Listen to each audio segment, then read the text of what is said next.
Number one Ibble Dibble here. Welcome to my review of Tom Bower's Revenge.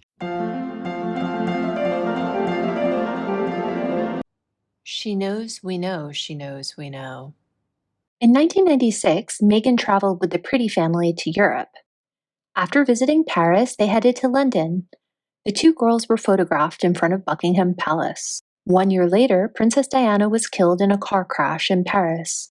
Tearfully, the two girls watched Princes William and Harry walk behind the gun carriage towards Westminster Abbey. In the aftermath, the Articanis and Meghan rewatched a tape of Diana's 1981 wedding. Susie gave Meghan Diana, her true story, Andrew Morton's blockbuster book that exposed the breakdown of Diana's marriage. Even in her 20s, Meghan kept her copy of Morton's expose on her bookshelf and mentioned her ambition to stay in London for 1 month. Because I'm from the States, you don't grow up with the same understanding of the royal family, and so Meghan really shot herself in the foot from day one. Most people went off Meghan because this lie alone was so easily debunked. while I now understand very clearly there's a global interest there, I didn't know much about him, and so the only thing that I had asked her when she said she wanted to set us up was, I had one question. I said, well, is he nice?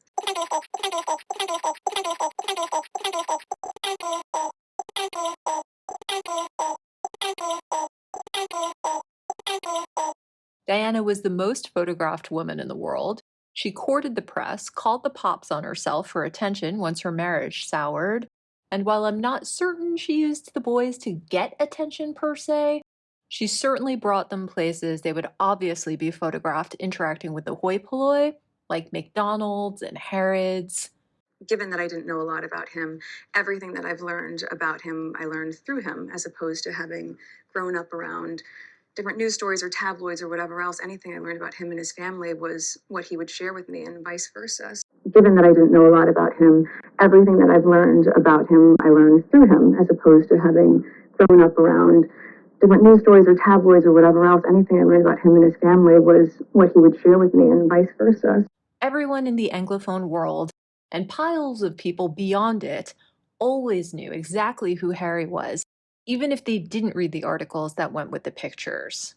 Given that I didn't know a lot about him, Even Harry starts to say yikes because the lie is so egregious.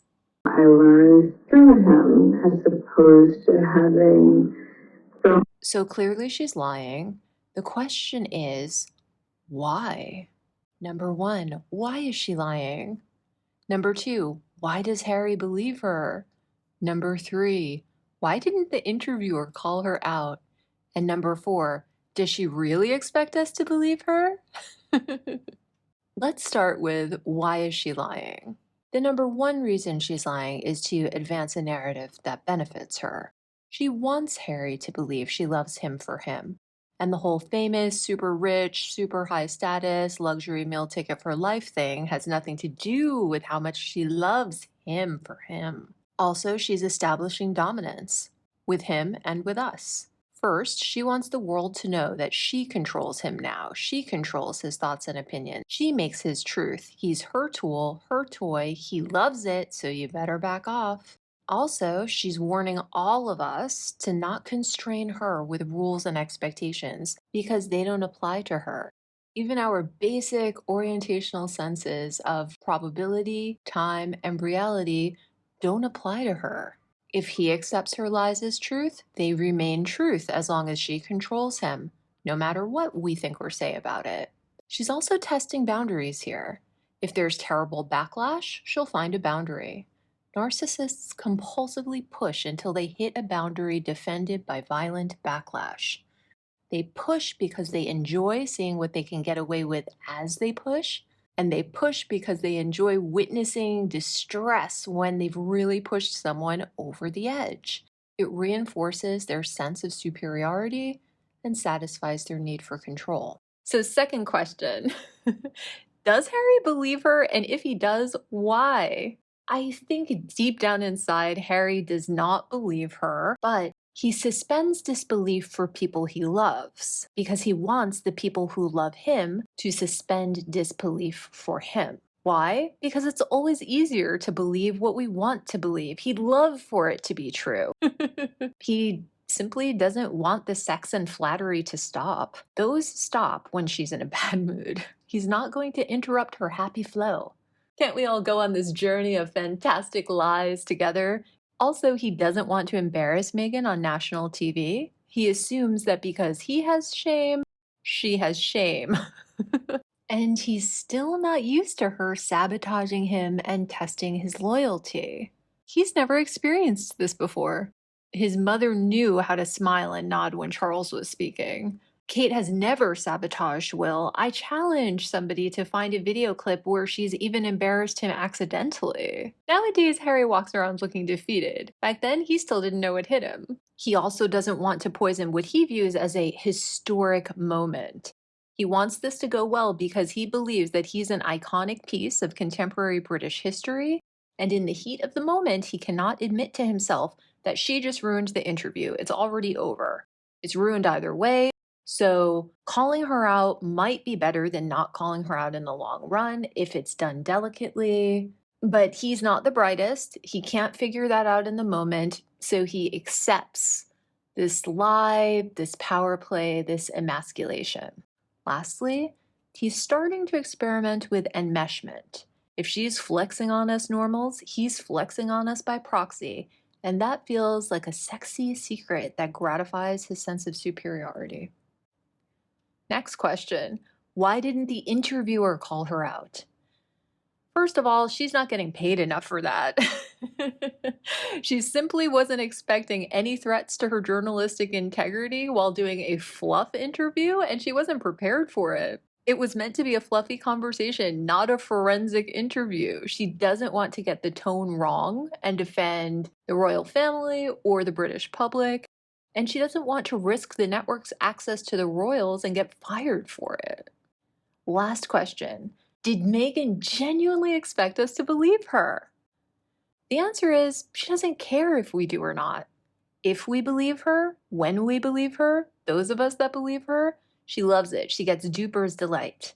If we don't believe her, she gets satisfaction that we're squirming in our chairs trying to endure her. She likes that she confused a bunch of people and made them question their own royal knowledge and relationship with the royals. And she wants us to feel very keenly that her reach is 1,000,000 times, 100,000,000 times larger than ours, no matter how badly we're screaming, J'accuse!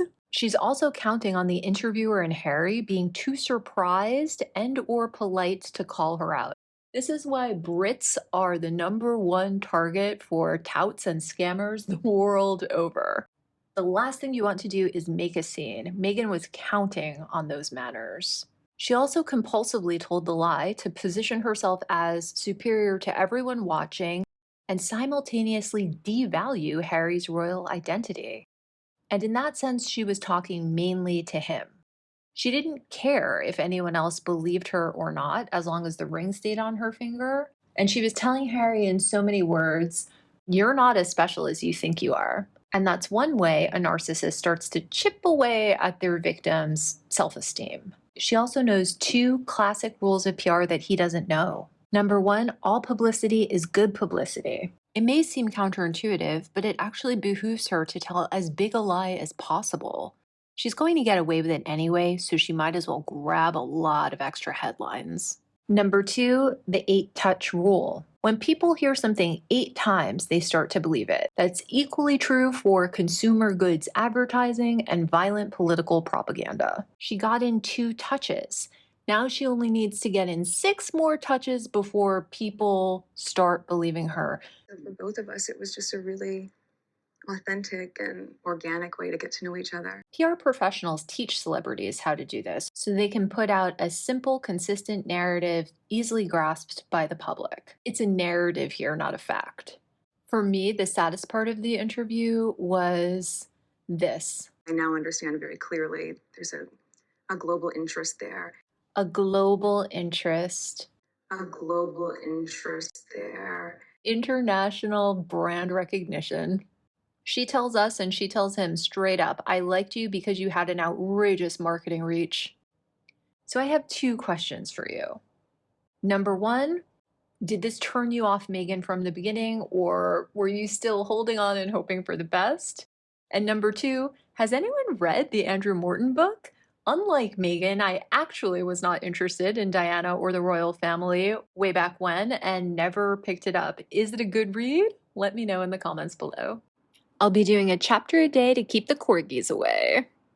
Toodaloo!